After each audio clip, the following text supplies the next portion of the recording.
Hello ಎಲ್ಲರೂ ಹೇಗಿದ್ದೀರಾ? So ಇವತ್ತು ನಾವು ಜಾತ್ರೆಗೆ ಹೊರಟಿದ್ದೀವಿ ಪಾವಗಡದಲ್ಲಿ. ಅವತ್ತೊಂದು ವೀಡಿಯೋನ ಶೇರ್ ಮಾಡ್ಕೊಂಡಿದ್ದೆ ನಿಮ್ಮ ಜೊತೆ. ಸೊ ಹಂಗಾಗಿ ಈಗ ಈ ಸ್ಯಾರಿನ ಹಾಕೊಂಡು ರೆಡಿ ಮಾಡಿದ್ದೀನಿ ನೋಡಿ. ರೆಡಿ ಮಾಡಿದ್ದೀನಿ ಅಲ್ಲ, ರೆಡಿ ಆಗಿದ್ದೀನಿ. ಇಲ್ಲಿದ್ದಾರೆ ಬಾಸ್. ಹಲವಾಟ್ಲ ಪರ್ಪಾಟ್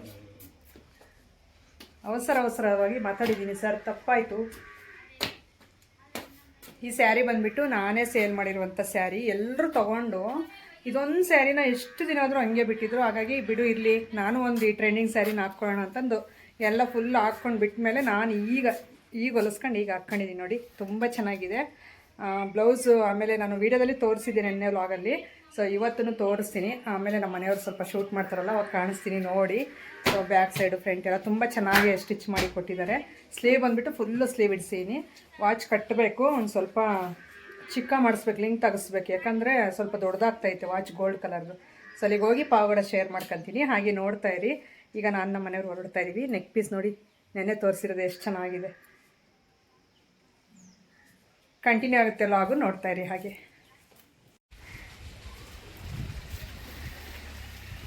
ಸ್ಯಾರಿ ಏನೋ ಒಂಥರ ಖುಷಿ ನೋಡ್ಕೊಳಕ್ಕೆ. ನನ್ನ ಸ್ಯಾರಿ ನಾನೇ. ಗಾಡಿ ತೆಗಿತಾವ್ರಿ ಈಚೆ ಕಡೆ. ಮನೆ ನಾ ಬರೋವರೆಗೂ ಮನೆ ಜವಾಬ್ದಾರಿ, ಪಾರಿವಾಳ ಜವಾಬ್ದಾರಿ ನಿಂದೆ.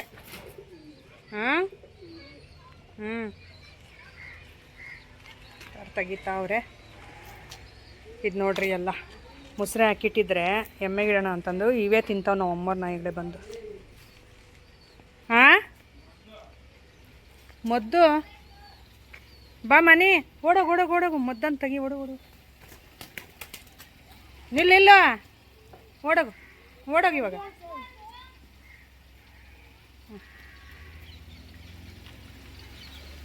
ಹೇ ಇದ್ದಳು ನಾಯಿನ ಹಾಕು. ನಮ್ಮೂರಿಂದ ಬರ್ತಾ ಇಲ್ಲಿ ಕೋಟಗುಡ್ದು ಇನ್ನೇನು ಎಂಟ್ರಿ ಆಗ್ತೀವಿ ಅನ್ಬೇಕಾದ್ರೆ ಒಂದು ಆಂಜನೇಯ ಸ್ವಾಮಿ ದೇವಸ್ಥಾನ ಸಿಗುತ್ತೆ. ಸೊ ನಿಮಗೂ ತೋರಿಸ್ತೀನಿ ಇವತ್ತು. ನಾನು ಬಂದಂಗೆಲ್ಲ ಇಲ್ಲಿ ಕೈ ಮುಕ್ಕೊಂಡೇ ಹೋಗೋದು. ಸ್ಲೋ ಮಾಡಿರಿ ಗಾಡಿನ, ಸ್ವಲ್ಪ ತೋರಿಸ್ತೀನಿ. ದೇವರು ಆಶೀರ್ವಾದ ಅವ್ರಿಗೂ ಕೊಡಲಿ. ನೋಡಿ, ತುಂಬ ಪವರ್ಫುಲ್ ದೇವರು. ನನಗೆ ಆಂಜನೇಯ ಸ್ವಾಮಿ ಅಂದರೆ ತುಂಬ ಇಷ್ಟ, ಭಕ್ತಿ. ಸೊ ಹಂಗಾಗಿ ನೀವು ಕೈ ಮುಗಿದ್ಬಿಡಿ. ಒಳಗಡೆ ಸ್ವಲ್ಪ ಕತ್ಲೆ ಇದೆ, ಕಾಣಿಸಿಲ್ಲ ನಿಮಗೆ ದೇವರು, ಆದರೆ ದೇವಸ್ಥಾನ ಅದು. ಯಾಕೆಂದರೆ ಆಂಜನೇಯ ಸ್ವಾಮಿ ಪವಾಡ ಎಲ್ರಿಗೂ ಗೊತ್ತೇ ಇರುತ್ತೆ. ನನಗೂ ಅಷ್ಟೇ, ಮುಂಚೆ ನಾನು ಅಷ್ಟೇ ಜಾಸ್ತಿ ದೇವ್ರನ್ನ ನಂಬೋದಾಗಿರ್ಬೋದು, ಕೈ ಮುಗಿಯೋದಾಗಿರ್ಬೋದು, ಈ ರೀತಿ ಅಭ್ಯಾಸಗಳಿಲ್ಲ ನನಗೆ. ಪೂಜೆ ಮಾಡೋದು ಈ ಥರ ಬರ್ತಾ ಏನಾದರೂ ಅಂದರೆ ಕಷ್ಟ ಬಂದಾಗಲೇ ಅಲ್ಲ ದೇವ್ರನ್ನ ನಂಬೋದು, ಕೈ ಮುಗಿಯೋದು ಅಂತಂದು ಹೇಳ್ತಾ ಇರ್ತಾರಲ್ಲ. ಅಂಥ ಟೈಮಲ್ಲಿ ನಾನು ತುಂಬ ಬೇಡ್ಕೊಂಡಿದ್ದು ಉಂಟು, ಎಲ್ಲ ಕೋರಿಕೆಗಳು ಕೋರ್ಕೊಂಡಿದ್ದು ಉಂಟು. ಆದರೆ ನನಗೆ ಯಾವುದೂ ನೆರವೇರಿರಲಿಲ್ಲ. ಅದಕ್ಕೆ ನನಗೆ ದೇವ್ರ ಮೇಲೆ ಭಕ್ತಿ ಅನ್ನೋದೇ ಹೊರಟೋಗಿತ್ತು. ಮತ್ತು ನನ್ನ ಲೈಫಲ್ಲಿ ಒಂದು ಒಳ್ಳೆ ದಿನಗಳು ಬರೋಕ್ಕೆ ಸ್ಟಾರ್ಟ್ ಆಯಿತು. ಸೊ ಅವಾಗಿಂದ ಪರವಾಗಿಲ್ಲ, ಕಷ್ಟ ಅನ್ನೋದು ಮನುಷ್ಯರಿಗೆ ಕೊಡೋದೇ ಏನು ಮರಕ್ಕೆ ಕೊಡಲ್ಲ ದೇವರು. ಸೊ ಕಷ್ಟ ಅನ್ನೋದು ಮನುಷ್ಯರಿಗೆ ಬರೋದು. ಅಂಥ ಟೈಮಲ್ಲಿ ನಾವು ಎದುರಿಸಿ ನಿಂತಾಗ್ಲೇ ಅದು ನಿಜವಾದ ಜೀವನ ಅನ್ನೋದು ನನಗೆ ಅರ್ಥ ಆಯಿತು. ಹಾಗಾಗಿ ಕಷ್ಟ ಬಂದಷ್ಟೊತ್ತಿಗೆ ನಮಗೆ ಬೇಗ ಪರಿಹಾರ ಕೊಟ್ಟು ಒಂದು ಒಳ್ಳೆ ಜೀವನ ಕೊಡೋದಕ್ಕೆ ಅದು ಕಷ್ಟದ ಬೆಲೆ ಗೊತ್ತಾಗಲ್ಲ. ಸೊ ಅದು ಅನುಭವಿಸಿದ ಮೇಲೆ ಗೊತ್ತಾಗೋದು ಅಂತ ನನಗೆ ಜ್ಞಾನೋದಯ ಆಗಿ ರಿಯಲೈಸ್ ಆಗಿ ನಾನು ಅವಾಗಿಂದ ಏನೋ ಒಂದು ಶಕ್ತಿ ಇದೆ ಅನ್ನೋದೊಂದು ನಂಬ್ತೀನಿ ನಾನು. ಸೊ ಹಂಗಾಗಿ ಅದರಲ್ಲಿ ಆಂಜನೇಯ ಸ್ವಾಮಿ ಅಂದರೆ ತುಂಬ ಇಷ್ಟ, ತುಂಬ ನಂಬ್ತೀನಿ ನಾನು. ಅದಕ್ಕೋಸ್ಕರ ನಾನು ಬಂದಾಗೆಲ್ಲ ಈ ಪಾವಗಡ ಬಂದರೆ ಅಲ್ಲಿ ಪಕ್ಕ ಕೈ ಮುಗ್ದೆ ಹೋಗೋದು. ಸೊ ಹಂಗಾಗಿ ನಿಮಗೂ ತೋರಿಸ್ಕೊಟ್ಟಿದ್ದು. ನಮ್ಮ ಮನೆಯವರು ಇಲ್ಲಿ ಗಣೇಶಪ್ಪ ಆಗ್ಬಿಟ್ಟವ್ರೆ. ಸೈಲೆಂಟು. ಯಾರಾದರೂ ನೋಡಿದ್ರೆ ಏನೋ ಇವ್ರ ಹೆಂಡತಿ ಏನೋ ಪನಿಷ್ಮೆಂಟ್ ಕೊಟ್ಬಿಟ್ಟು ಅದಕ್ಕೆ ಹಿಂಗೆ ಗಾಡಿ ಹೊಡಿತಾವ್ರೆ ಅನ್ನೋ ರೇಂಜಿಗೆ ಕಾಣ್ತಾ ಇರ್ತಾರೆ ನೋಡೋದು. ಇನ್ನಂಗೆ ಒತ್ಲಾಗಿತ್ಲಾಗ ನೋಡೋಕ್ಕಾಗ್ತೈತೆ. ಡ್ರೈವಿಂಗ್ ನೋಡ್ತಾರಂತೆ ಅವರು. ಮತ್ತೆ ಡ್ರೈವಿಂಗ್ ಮಾಡ್ಬೇಕಾದ್ರೆ ಗಾಡಿ ಓಡಿಸೋ ತಡಲು ರೋಡ್ ನೋಡ್ಬೇಕು. ಹೌದು, ಆ ಕಡೆ ಈ ಕಡೆ ತಿರುಗಿ ನೋಡಿದ್ರೆ ಆಯ್ತು ಹೇಳಪ್ಪ, ತಿರುಗಿ ನೋಡ್ಬೇಡ, ನಾನೇ ನೋಡಿ ಮಾತಾಡ್ತಾ ಇರ್ತೀನಿ. ಮೊದಲೇ ನಮ್ಮ ಗಾಡಿ ಅಷ್ಟೊಂದು ನೀಟಾಗಿ ಹೊಡೆಯಕ್ಕೆ ಬರಲ್ಲ. ಇಲ್ಲ ಚೆನ್ನಾಗಿ ಓಡಿಸ್ತಾರೆ ಗಾಡಿ. ಏನಂದ್ರೆ ಸ್ವಲ್ಪ ನಿಧಾನ, ಜಾಸ್ತಿ ಸ್ಪೀಡಾಗೆ. ರ್ಯಾಶ್ ಡ್ರೈವರ್ ಅಲ್ಲ ನಮ್ಮ ಹಸ್ಬೆಂಡು. 2 ವೀಲರ್ ಆಗಿರ್ಬೋದು, 4 ವೀಲರ್, ಯಾವುದೇ ಒಂದು ಸ್ವಲ್ಪ ನಿಧಾನಕ್ಕೆ ಚೆನ್ನಾಗಿ ಕರ್ಕೊಂಡು ಹೋಗ್ತಾರೆ. ಸೊ ಹಂಗಾಗಿ ನಮ್ಮ ಮನೆಯ ಡ್ರೈವಿಂಗ್ನ ನಾನು ಏನೇ ಹೆಸರಿಡಲ್ಲ. ನಿಧಾನಕ್ಕೆ ಕರ್ಕೊಂಡು ಹೋದ್ರು ಎಲ್ಲ ಉಳ್ಕೊಂಡ್ರೆ ಕೈ ಕಾಲುಗಳಿಗೆ ಅದಕ್ಕೆ ನೋವು ಮಾಡ್ಕೊಂತೀವಿ. ಸೊ ಹಂಗಾಗಿ ಇವಾಗ ಇನ್ನೂ ಸ್ಲೋ, ಜಾಸ್ತಿ ಸ್ಪೀಡಾಗಿ ಕರ್ಕೊಂಡು ಹೋಗಲ್ಲ. ಟೈಲರ್ ಶಾಪ್ ಹತ್ರ ಹೋಗ್ಬಿಟ್ಟು ಸ್ವಲ್ಪ ಟಾಪ್ಸ್ ಇತ್ತು 2, ಅದು ಸ್ವಲ್ಪ ಫಿಟ್ ಮಾಡೋಕ್ಕೆ ಅಂತ ಕೊಟ್ಟು ಬಂದೆ. ಬಸವನ ಜಯಂತಿ ದಿನ ಬರ್ತೀವಿ ಅಂತ ಹೇಳ್ಬಿಟ್ಟು ಬಂದಿದ್ದಾಯಿತು. ಈಗ ಎಲ್ಲಿಗೆ ಅಂದರೆ ಉಲ್ಟಾ ಕಾಣಿಸ್ತಾ ಇದೆ. ಬ್ಯೂಟಿ ಸಲೂನ್ಗೆ ದಾರಿ. ನನ್ನ ಫ್ರೆಂಡ್ ಅವ್ರ ಸಲೂನ್ಗೆ ಹೋಗ್ತಾ ಇದ್ದೀನಿ. ಇನ್ನೊಂದು ಸ್ಟೆಪ್ ಇದೆ, ಅದಕ್ಕೆ ಹತ್ತಾ ಇದ್ದೀನಿ. ಫುಲ್ ಸುಸ್ತು.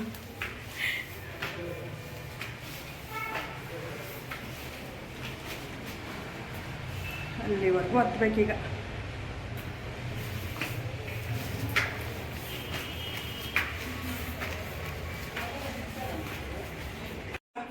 ಬ್ಲ್ಯಾಕ್ ಹಾಕು. ಹೌದೌದು, ಬ್ಲ್ಯಾಕ್ ಚೆನ್ನಾಗಿರ್ತೈತೆ. ಆ ಸ್ಯಾರಿನೂ ಬ್ಲೌಸು ಇಲ್ಲ ಇಲ್ಲ.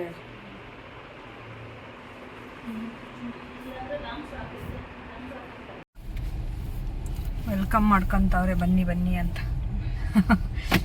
ಎಲ್ಲ ಲೈಟ್ಸ್ ಆನ್ ಮಾಡ್ಕೊಂಡು ಚೆನ್ನಾಗೇ ಮಾಡ್ತಾರೆ. ನೀನು ಬಂದಿದ್ದ ಹಿಂದಿನ ವರ್ಷ? ಏನು ಇಲ್ಲ, ನನಗೆ ಹಿಂದಿನ ವರ್ಷ ನನಗೆ ತೆಚ್ಚೇ ಇಲ್ಲ ಇಲ್ಲಿ. ಈ ವರ್ಷದಿಂದ ಈ ವರ್ಷ ಅಲ್ಲಿ ಕಸ್ಟಮರ್ಸ್ ಇದ್ದಾರೆ ಅಂದಕ್ಕೆ ಅವನು ಹೇಳು. ಸರಿ, ಹಿಂದಿನ ವರ್ಷದ್ದೇನಿಲ್ಲ. ಅವನು ಹೇಳು.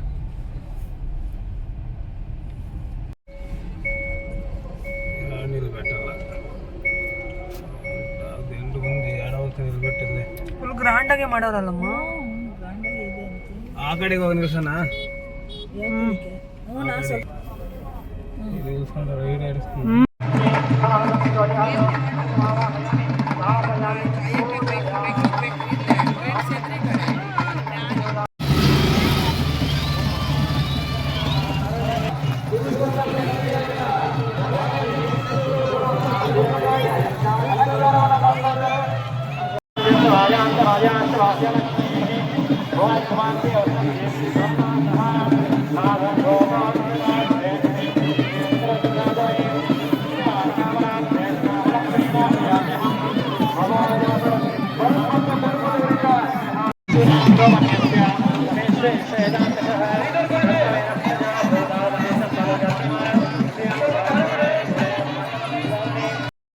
ನನ್ನ ಫ್ರೆಂಡ್ ವಿಜಿ ಸಲೂನ್ ಹತ್ರ ಹೋಗ್ಬಿಟ್ಟು ವಿಜಿನ ಕರ್ಕೊಂಡು, ಅಂದರೆ ನಾನು ಬರ್ತೀನಿ ಅಂತಂದು ಫೋನ್ ಮಾಡಿದ್ಲು. ಸೊ ಹಂಗಾಗಿ ಸರಿ ಅಂತಂದು ಹೇಳ್ಬಿಟ್ಟು ನನಗೂ ಹೆಂಗೋ ಜೊತೆಗೆ ಇದ್ದಂಗೆ ಆಗುತ್ತೆ.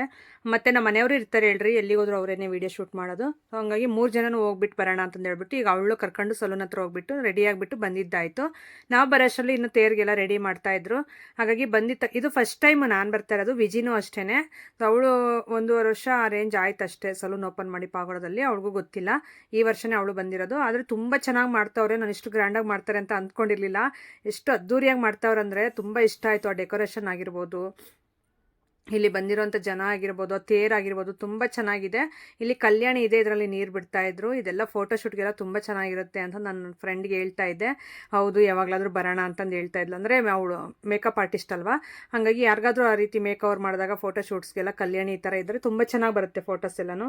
ಹಾಗಾಗಿ ಈ ದೇವಸ್ಥಾನ ಬಂದುಬಿಟ್ಟು ಅಕ್ಕಮ್ಮ ಗಂಗಮ್ಮ ಅಂತಂದು ಹೇಳ್ಬಿಟ್ಟು ಅಕ್ಕ ತಂಗಿರೋ ಇದು ದೇವಸ್ಥಾನ ತುಂಬ ಚೆನ್ನಾಗಿದೆ. ಸೊ ತುಂಬ ಮಹಿಮೆಯುಳ್ಳ ದೇವರು ಅಂತ ನಿಮ್ಗೆ ಅರ್ಥ ಆಗ್ಬೋದು ಜನ ನೋಡಿಬಿಟ್ಟು. ಹಾಗಾಗಿ ಇಲ್ಲಿ ಅಷ್ಟೇ ನೋಡಿ, ಇಲ್ಲೆಲ್ಲ ಬಂದ್ಬಿಟ್ಟು ನಾನು ಪೂಜೆ ಎಲ್ಲ ಮಾಡಿದ್ರು. ಸೊ ದೇವ್ರ ಬಟ್ಟೆಲ್ಲ ಇಟ್ಕೊಳ್ಳೋಣ ಅಂತ ಇಟ್ಕೊತಾ ಇದ್ದೀನಿ. ಹಾಗೆ ಈ ಸ್ಯಾರಿ ನಾನು ಹೇಳಿದ್ನಲ್ಲ, ಆಮೇಲೆ ಬ್ಯಾಕ್ ಕ್ಯಾಮ್ರಾದಲ್ಲಿ ತೋರಿಸ್ತೀನಿ ಅಂತಂದು ಹೇಳ್ಬಿಟ್ಟು ಈ ಸ್ಯಾರಿ ಬ್ಲೌಸು ನೋಡಿ ಈ ರೀತಿ ಸ್ಟಿಚ್ ಮಾಡಿಸಿದ್ದೆ.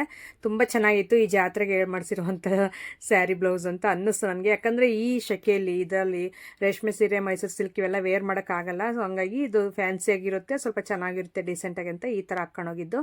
ಸೊ ಇಲ್ಲಿ ಎಲ್ಲ ಬಂದುಬಿಟ್ಟು ಪೂಜೆ ಎಲ್ಲ ಮಾಡ್ತಾಯಿದ್ರು ಬಂದಿರೋ ಅಂಥವ್ರೆಲ್ಲರೂ. ನಾವು ಯಾರ್ಯಾರು ಎಲ್ಲೆಲ್ಲಿ ಪೂಜೆ ಮಾಡ್ತಾರೋ ಅಲ್ಲಿಗೆ ಹೋಗ್ಬಿಟ್ಟು ಕೈ ಮುಗಿತಾ ಇದ್ದೀವಿ. ಯಾಕೆಂದರೆ ಫಸ್ಟ್ ಟೈಮ್ ಅಲ್ವಾ ಬಂದಿರೋದು, ಹಂಗಾಗಿ ನಮಗೂ ಗೊತ್ತಾಗಲ್ಲ ಎಲ್ಲಿ ಏನು ಅಂತಂದು. ಎಲ್ಲಿ ಜಾಸ್ತಿ ಜನ ಇದ್ದರೆ ಅಲ್ಲಿಗೆ ಹೋಗೋದು, ನೋಡೋದು, ಕೈ ಮುಗಿಯೋದು ಈ ರೀತಿ. ಈಗ ಮೇಲ್ಗಡೆ ಹತ್ತೋಗ್ಬಿಟ್ಟು ದೇವ್ರ ದರ್ಶನ ಮಾಡ್ಕೊಂಡು ಹೋಗೋಣ ಅಂತಂದು ಹೋಗ್ತಾ ಇದ್ವಿ. ನಮ್ಮ ಮನೆಯವರು ಆ ಜನದಲ್ಲಿ ಬರಲಿಲ್ಲ. ಅವರು ಸೈಡಲ್ಲಿ ನಿಂತ್ಕೊಂಡು ನಾನು ಇಲ್ಲಿ ಈ ರೀತಿ ದರ್ಶನ ಮಾಡ್ಕೊತೀನಿ, ವೀಡಿಯೋ ಶೂಟ್ ಮಾಡೋಕ್ಕಾಗಲ್ಲ, ಜನ ಜಾಸ್ತಿ ಇದ್ದಾರೆ, ಆಮೇಲೆ ಮೊಬೈಲ್ ಬೀಳಿಸ್ಬಿಡ್ತಾರೆ ಅಂತಂದು ದೇವರು ಶೂಟ್ ಏನು ಮಾಡಲಿಲ್ಲ. ಅಲ್ಲಿ ನೋಡಿ, ಅಲ್ಲೇ ಮೇಲ್ಗಡೆಯಿಂದ ಈ ಥರ ತೊಗೊಂಡಿದ್ದಾರೆ. ನೀವು ಕೈ ಮುಗಿದ್ಬಿಡಿ, ದೇವರೆಲ್ಲರಿಗೂ ಒಳ್ಳೇದು ಮಾಡಲಿ ಅಂತ ಕೇಳ್ಕೊಳ್ಳೋಣ ವೀಡಿಯೋ ಮುಖಾಂತರ. ಹಾಗೆ ನಾನು ನನ್ನ ಫ್ರೆಂಡು ಇಲ್ಲಿ ಕ್ಯೂ ಅಲ್ಲಿ ನಿಂತಿದ್ದೀವಿ. ಎಲ್ಲ ಮೇಲ್ಗಡೆ ಹೋದಂಗೆಲ್ಲ ನಾವು ಒಂದು ಸ್ವಲ್ಪ ಮೇಲೆ ಮೆಟ್ಲು ಹತ್ತಿ ಹೋಗಿ ದೇವ್ರ ದರ್ಶನ ಮಾಡ್ಕೊಂಡು ಹೋಗೋಣ ಅಂತಂದು ಹೆಂಗೋ ಬಂದಿದ್ದೀವಿ. ದೇವ್ರ ದರ್ಶನ ಮಾಡಿಲ್ಲ ಅಂದರೆ ಅದೊಂದು ಮನಸ್ಸಲ್ಲಿ ಹಂಗೆ ಉಳ್ಕೊಬಿಡುತ್ತೆ. ಹಾಗಾಗಿ ದೇವ್ರ ದರ್ಶನ ಮಾಡೇ ಹೋಗೋಣ ಅಂತಂದು ವಿಜಿ ನೋಡ್ತಾ ಇರ್ಬೋದು, ತುಂಬ ಚೆನ್ನಾಗಿ ಅಡ್ಜಸ್ಟ್ ಆಗ್ತಾಳೆ ಎಲ್ಲೇ ಆಗಿರ್ಬೋದು. ಸೊ ಈಗ ನಾನು ಈ ಥರ ಹೋಗ್ತೀನಿ ಅಂದರೆ ನಾನು ಬರ್ತೀನಿ ಅಂದ್ಲು. ಜೊತೇಲಿ ಒಂಥರ ಕಂಪ್ನಿ ಥರ ಅನಿಸುತ್ತೆ, ಇಲ್ಲ ಜೊತೇಲಿ ಒಂದೇನೋ ಪರವಾಗಿಲ್ಲ ಇವ್ರ ಜೊತೆ ಓಡಾಡ್ಬೋದು, ಶೇರ್ ಮಾಡ್ಕೋಬೋದು ಅಂತ ಅಷ್ಟು ಚೆನ್ನಾಗಿ ಅಡ್ಜಸ್ಟ್ ಆಗ್ತಾಳೆ. ಮೇಯ್ನು ಜನರ ಜೊತೆ ಎಲ್ಲರ ಜೊತೆನೂ ಅಷ್ಟೇ, ಮುಖ ಕಂಡವ್ರನ್ನೆಲ್ಲ ಮಾತಾಡ್ಸೋದಾಗಿರ್ಬೋದು, ಆ ಥರ ತುಂಬ ಚೆನ್ನಾಗಿ ಒಂದು ಒಳ್ಳೆ ಸ್ವಭಾವ, ಒಳ್ಳೆ ಗುಣ ಇಟ್ಕೊಂಡಿದ್ದಾಳೆ. ತುಂಬ ಖುಷಿಯಾಗುತ್ತೆ ಆ ಥರ ವ್ಯಕ್ತಿಗಳೆಲ್ಲ ನೋಡಿದಾಗ. ನನಗೆ ಇವಾಗೆಲ್ಲ ಸುಮಾರು ಅಂದರೆ ನನ್ನ ಮಕ್ಳು ಹುಟ್ಟಿದೆ ಮುಂಚೆಯಿಂದ ಪರಿಚಯ ಫ್ರೆಂಡು. ಲಿಂಗದಳ್ಳಿಲಿ ಅವಳದು ಐಂದ್ರಿತ ಪಾರ್ಲರ್ ಅಂತಂದಿದೆ, ಸೊ ಅಲ್ಲಿ ನನಗೆ ಪರಿಚಯ ಆದವಳು. ಈಗ ಪಾವಗಡದಲ್ಲಿ ಏಂಜಲ್ ಬ್ಯೂಟಿ ಸಲೂನ್ ಅಂತ ಓಪನ್ ಮಾಡಿದ್ದಾರೆ. ಹಾಗಾಗಿ ಅವಾಗಿಂದ ನಮ್ಮ ಫ್ರೆಂಡ್ಶಿಪ್ ಹಂಗೆ ಕಂಟಿನ್ಯೂ ಆಗ್ತಾ ಇದೆ ಅಷ್ಟೇ. ಸೊ ಯಾವಾಗಲೂ ಜೊತೆಯಲ್ಲಿಲ್ಲ, ಯಾವಾಗಲೂ ಮಾತಾಡಿಲ್ಲ ಅಂದ್ರೂ ಸೊ ಅದು ಫ್ರೆಂಡ್ ಆಗಲ್ಲ ಅನ್ನೋಕ್ಕೆ ಇದ್ದಿಲ್ಲ. ನಾವು ಯಾವಾಗಲೂ ಒಂದು 2 ತಿಂಗಳಿಗೋ 3 ತಿಂಗಳಿಗೋ ಒಂದು ಸರಿ ಮೀಟ್ ಆದ್ರೂ ಪರವಾಗಿಲ್ಲ, ಫ್ರೆಂಡ್ ಥರನೇ ಫೀಲ್ ಆಗುತ್ತೆ. ಯಾಕಂದರೆ ಅವಾಗಿಂದ ಆ ಪರಿಚಯಗಳು ಹಂಗೆ ಉಳಿಸ್ಕೊಬಂದಿದ್ದೀವಿ. ಹಂಗಾಗಿ ಈಗ ಅಲ್ಲಿ ಪೂಜೆ ಮಾಡ್ತಾ ಇದ್ರಲ್ಲ, ತೇರ ಹತ್ರ ಎಲ್ಲ ರೆಡಿ ಮಾಡ್ತಾ ಇದ್ರಲ್ಲ, ಈಗ ಒಳಗಡೆ ಬರ್ತಾ ಇದ್ದಾರೆ ಎಲ್ಲರೂ. ಸೊ ಇಲ್ಲಿ ಸ್ವಲ್ಪ ಪೂಜೆಗಳಿರ್ತಾವಲ್ಲ, ಅವು ಸಂಪ್ರದಾಯವಾಗಿ ಯಾವಾಗ ಏನು ಮಾಡಬೇಕು ಅನ್ನೋದು ಅವ್ರಿಗೆ ಗೊತ್ತಿರುತ್ತೆ. ಹಂಗಾಗಿ ಅದನ್ನು ಮಾಡೋಕ್ಕೆ ಅಂತಂದು ಹೇಳ್ಬಿಟ್ಟು ಈ ರೀತಿ ಬರ್ತಾಯಿದ್ರು. ನಾವೊಂದು ಸ್ವಲ್ಪ ವೀಡಿಯೋ ಶೂಟ್ ಮಾಡ್ತಾ ಇದ್ದೀವಿ. ನಮ್ಮನ್ನು ಕರೆಯೋಕ್ಕೆ ಬಂದಿದ್ರಲ್ಲ ಬ್ರದರ್ಸ್, ಅವರೆಲ್ಲ ಕೆಂಪು ಟವಲ್ ಹಾಕಿದಾರಲ್ಲ, ಸೊ ಅವರೇನೆ ಎಲ್ಲರೂ. ಅದಕ್ಕೆ ಅದೊಂದು ಶೂಟ್ ಇರಲಿ ಅಂತಂದು ನಮ್ಮ ಮನೆಯವರೆಲ್ಲ ಶೂಟ್ ಮಾಡಿದ್ದಾರೆ. ನಾನು ಈ ಕಡೆ ವಿಜಿ ಮತ್ತು ವಿಜಿ ಫ್ರೆಂಡ್ಸ್ ಸಿಕ್ಕಿದ್ರು, ಅವ್ರ ಜೊತೆ ಮಾತಾಡ್ತಾ ಇದ್ವಿ. ಸರಿ ಅಂತ ಈಚೆ ಕಡೆ ಬಂದು ನೋಡೋಷ್ಟರಲ್ಲಿ ನೋಡಿ ಎಷ್ಟೊಂದು ಜನ ತುಂಬಿದ್ದಾರೆ ಆಲ್ರೆಡಿ. ಆಗಲೇ ಇನ್ನೇನು ಟೈಮ್ ಆಯಿತು, ತೇರಿಗೆಲ್ಲ ರೆಡಿ ಮಾಡಿಬಿಟ್ಟು ತೇರು ಎಳಿತಾರೆ. ಹಾಗಾಗಿ ಇದು ಹೊಸ ತೇರು ಮಾಡಿಸಿದ್ದಾರೆ. ನೋಡಿ ಪಾವಗಡದಲ್ಲಿ ಈ ಕಡೆ ಹೊಸ ಬಸ್ ಸ್ಟ್ಯಾಂಡಿಂದ ಡೌನ್ಗೆ ಬಂದರೆ ಇಲ್ಲಿ ನಮಗೂ ಅಡ್ರೆಸ್ ಗೊತ್ತಿರಲಿಲ್ಲ. ಏನಂದರೆ ಲೈಟ್ ಅರೇಂಜ್ಮೆಂಟ್ ಎಲ್ಲ ಮಾಡಿದ್ರಲ್ಲ, ಹಂಗೆ ನೋಡ್ತಾ ಬಂದಿದ್ದಾಯಿತು. ನಮಗೆ ಒಂದು 15 ದಿನದ ಹಿಂದೆನೇ ಬ್ರದರ್ಸ್ ಬಂದು ಕರೆದು ಬಂದಿದ್ದರು, ಈ ರೀತಿ ಜಾತ್ರೆ ಇದೆ ಬರಲೇಬೇಕು ನೀವು ಅಂತಂದು ಹೇಳಿದರು. ಹಾಗಾಗಿ ನಾವು ಆ ಡೇಟ್ ನೆನಪಿಟ್ಕೊಂಡು ನಾವೇ ಕಾಲ್ ಮಾಡಿ, ಯಾಕಂದರೆ ಬ್ಯುಸಿ ಇರ್ತಾರೆ ಪಾಪ ಅವರು ಇದ್ರ ಬ್ಯುಸಿಯಲ್ಲಿ ದೇವ್ರ ಕಾರ್ಯಗಳಲ್ಲಿ. ನಾವೇ ಕಾಲ್ ಮಾಡಿದ್ವಿ, ಬನ್ನಿ ಸಿಸ್ಟರ್ ಆಯಿತು, ನಾವು ಮರ್ತೇ ಹೋಗಿದ್ವಿ ಪಾಪ, ನೋಡಿ ಯಾವತ್ತು ಹೇಳಿ ಬಂದಿರೋದು ನೀವು ನೆನಪಿಟ್ಕೊಂಡು ಫೋನ್ ಮಾಡಿದ್ದೀರಾ ಅಂತ ತುಂಬ ಖುಷಿಪಟ್ಟರು. ಸರಿ ಅಂತ ಇಲ್ಲಿ ಹೊರಗಡೆ ಬಂದರೆ ನಮ್ಮ ಸಬ್ಸ್ಕ್ರೈಬರ್ ಅಂತೂ ತುಂಬ ಜನ ಸಿಕ್ಕಿದ್ರು. ಅವರೆಲ್ಲ ಫೋಟೋಸ್ ಎಲ್ಲ ಇಟ್ಕೊಂಡ್ರು, ನಾವು ಸ್ವಲ್ಪ ವೀಡಿಯೋ ಎಲ್ಲ ಕವರ್ ಮಾಡ್ಕೊಂಡ್ವಿ. ಸೊ ಈ ರೀತಿ ಇತ್ತು ಇವತ್ತಿನ ವೀಡಿಯೋ. ನಿಮಗೆ ಯಾವ ರೀತಿ ಅನ್ನಿಸ್ತು ಅಂತ ಕಾಮೆಂಟ್ ಸೆಕ್ಷನಲ್ಲಿ ತಿಳಿಸಿ. ಹಾಗೆ ಹೊಸಬ್ರು ಯಾರಾದರೂ ನೋಡ್ತಾ ಇದ್ದರೆ ಪ್ಲೀಸ್ ಸಬ್ಸ್ಕ್ರೈಬ್ ಮಾಡ್ಕೊಳ್ಳಿ. ಸಿಗೋಣ ನಾಳೆ ಒಂದು ಒಳ್ಳೆ ವ್ಲಾಗ್ ಮುಖಾಂತರ. Thank you for watching. Bye.